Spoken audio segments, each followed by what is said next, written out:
Now today we're going to be talking about a subject that I have discussed 100 times before on the live stream, and as a matter of fact, most of the Zerg players that I've coached as well, for example through Patreon, have brought up this same issue as well, and that is the quick Roach Warren in Zerg vs Zerg. Now as you may be aware, ever since Legacy of the Void came out, and really before that as well, the Zergling Baneling style has become the standard. You open up with a quick Zergling speed, you open up with a Baneling nest, and whether or not you're gonna be aggressive with it doesn't really matter because you're gonna need it just in case your opponent is. And in most scenarios, it is going to be the one go-to strategy that is very helpful.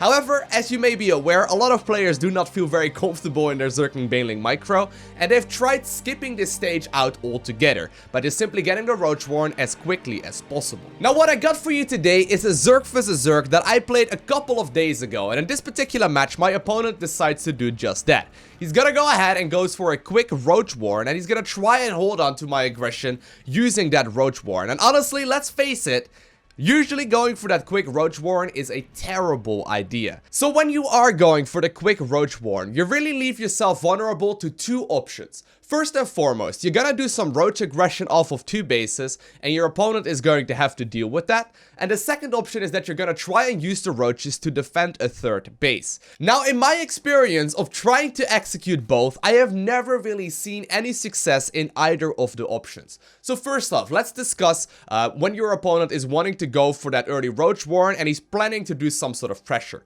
It's very easy to scout. Here's what you do. You check out whether or not their third base is going up, and if the third base isn't going up, you just start making a heck of a lot of Zerglings, which will defend against small amounts of roaches just fine.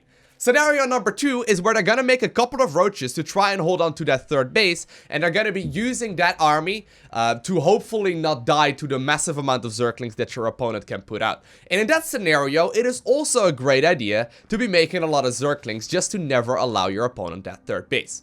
So here's the scenario that we're looking at.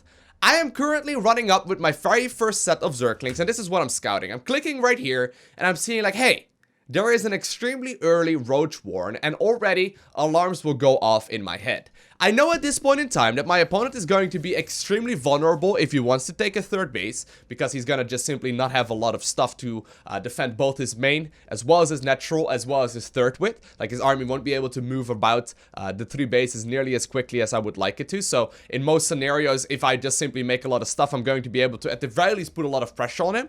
But secondly, I know that if he isn't going for that third base, I know for a fact that he's gonna be going for some sort of two base all in, and I can counter that by just simply making Zerglings. So here's the scenario that we've got, right? I know that in pretty much both of the scenarios that we got, my opponent is going to be vulnerable. Either he's gonna go for a two base all in with roaches, or he's gonna be making a third base and he will not really have a big army to hold on at all. And I found out that in both of those scenarios, just simply making a lot of Zerglings with +1 attack is going to be the correct option. So here I'm scouting about, right? I'm figuring out that my opponent did decide to go for that quick third base. And I also know that he's got a Roach Warren.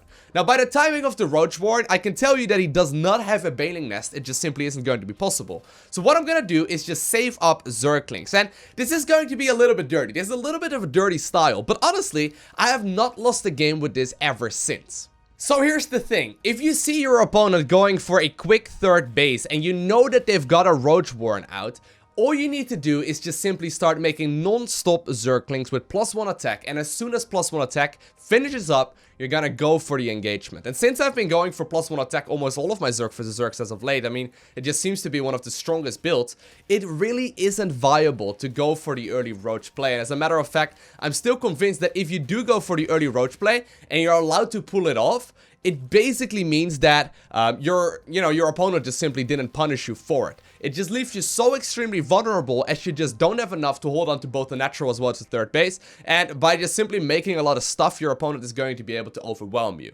Now, there are a couple of scenarios where the quick Roach Warren play is fine. If you see, for example, that your opponent is going for a very quick Roach Warren themselves, you can counter it with a Roach Warren of your own and go from there. And obviously, if you are going to be able to finish up any upgrades on the Roaches whatsoever, you're going to be in a great spot. But you can see, I've been saving up a lot of Zerglings, I've been saving them up in my bases, and you will be able to notice here that my opponent just simply does not have enough stuff to properly hold on to all of the units that I'm throwing at him. And you may think that this is going to be an extreme example, but if you are skipping out on the Baneling Nest and you're transitioning straight to watch a Roach Warren without really doing a whole lot to pressure your opponent and without really, you know, doing a lot of damage against him, you're always going to end up losing the match if you're going up against a suitable opponent. Now, of course, what I am not saying is that you should go all in every single match of Zerg vs Zerg. As a matter of fact, I think that's a terrible idea. However, if you do get the +1 attack Zerglings and you do get the Baneling Nest as well, whenever you scout the quick Roach Warren, just simply start making a lot of stuff. Now, what I'm also not saying is that you shouldn't be transitioning to watch Roaches or Mutalisk for that matter. I do think it's a great idea to do. However, one rule that I've been keeping for myself pretty much ever since Legacy of the Void came out is that I'm not getting a Roach Warren before 4 minutes in-game time. If you get it any earlier than that, you're going to leave yourself extremely vulnerable, and in most scenarios, if you are able to pull it off, it's just because your opponent didn't scout it properly and he did not punish you accordingly because you got your Roach Warren a little too soon. So try and keep that rule of thumb as well, and try and play the Zergling Baneling style. Now, as far as practicing Zergling Baneling goes, because obviously that's the main reason why a lot of people don't like going for this style, all you can really do is just simply play it and try it out. Don't be too scared of losing, and try and be confident in your micro capabilities. Play more aggressive styles, don't play too passive. Make a round of Zerglings when Zergling speed finishes up and see how much damage you can do by going for some Zerglings and Banelings. I'm not saying once again to go all in, but at the very least make one round of Zerglings. As soon as, you know, a bunch of larva pops off, make like a big round of Zerglings and try and do damage with that. Then after you hit the 4-minute mark, then transition to watch Roaches, or at the very least then consider putting down your Roach Warren. However, if you're going to be skipping out the Baneling Nest and you're going to be going for that Roach Warren a little bit too early, you really are leaving yourself vulnerable, and your opponent, at the very least if he or she is good enough, is going to be able to punish you with relative ease. But other than that, I hope you guys enjoyed watching this video. If you haven't already, make sure you hit that like button, and if you want to see more, make sure you hit that subscribe button as well. And of course, have an amazing day. Do not forget to smile, and I will see you in the next one. Bye!